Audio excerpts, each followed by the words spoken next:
Here we have three different types of solutions. You can have one solution where you just get one value, your variable equals a value like x equals 3 or w equals negative 1/2. You can have no solution. That is where you're going to get something on the right hand side cannot equal the left hand side. So x is not going to equal x plus 1. X minus 1 is not going to equal x plus 3.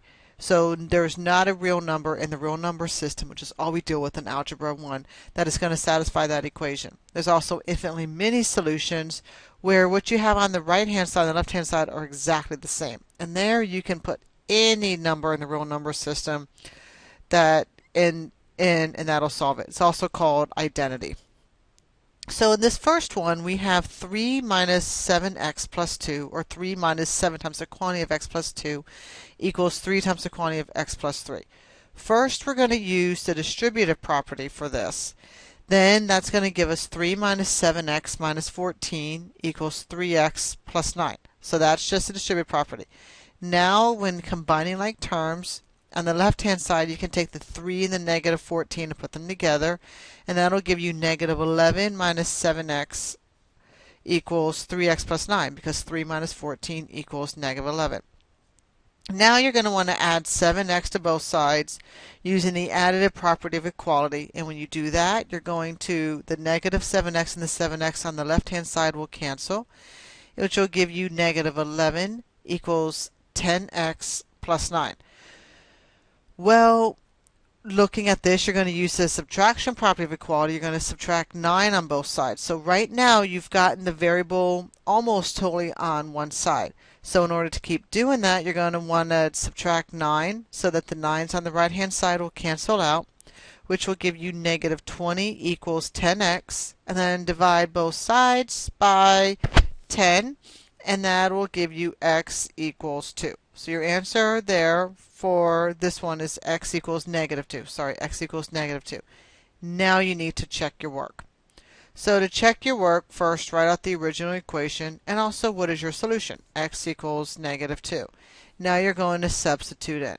So wherever you have an x, you're just going to put in the negative 2. So when you do that, you're going to get in the left-hand side, negative 2 plus 2 is 0, and the right-hand side, negative 2 plus 3 is 1. So you're going to get 3 minus 7 times the quantity of 0 equals 3 times 1. Now on the left-hand side, you want to use the order of operations. You're not going to do 3 minus 7 to get negative 4, and then that times 0. Multiplication comes first, so you're going to do 7 times 0 to get 0. 3 minus 0 equals 3, and 3 equals 3. That checks out. So that answer is true. Your answer to that equation is x equals negative 2. In this example, we're going to again start off with the distributive property. Okay, so on the left-hand side, negative 3 is going to be multiplied by x minus 2, and 5 is going to be multiplied by both x and positive 2, which gives us 8x minus 3x plus 6 equals 5x plus 10. Then 8x minus 3x is 5x, so you get 5x plus 6 equals 5x plus 10. Right here, this shows that this is not a true statement. But you could go further and subtract 6 on both sides. And when you do that, you're going to get 5x equals 5x plus 4. So this also shows you that this is not a true statement. So your answer to this is no solution, meaning there is not a number in the real number system that will satisfy this equation. So that's it. The answer is no solution. All right, and finally on this one, again, we're going to start off with the distributive property.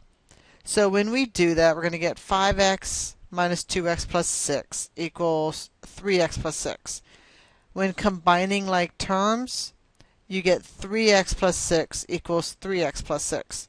Since both sides of the equation are the same, the answer is identity, also infinitely many solutions. And sometimes you also see this written as the set of all real numbers.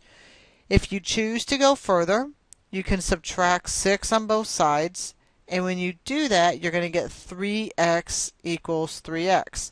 Again, your answer is the identity for infinitely many solutions, also called the set of all real numbers. The reason it is called infinitely many solutions is any number in the real number system, whether it's rational, irrational, fraction, square root, cube root, etc., will satisfy this. And that's the same thing as saying the set of all real numbers. So those are the three different types of solutions, and hope this helped.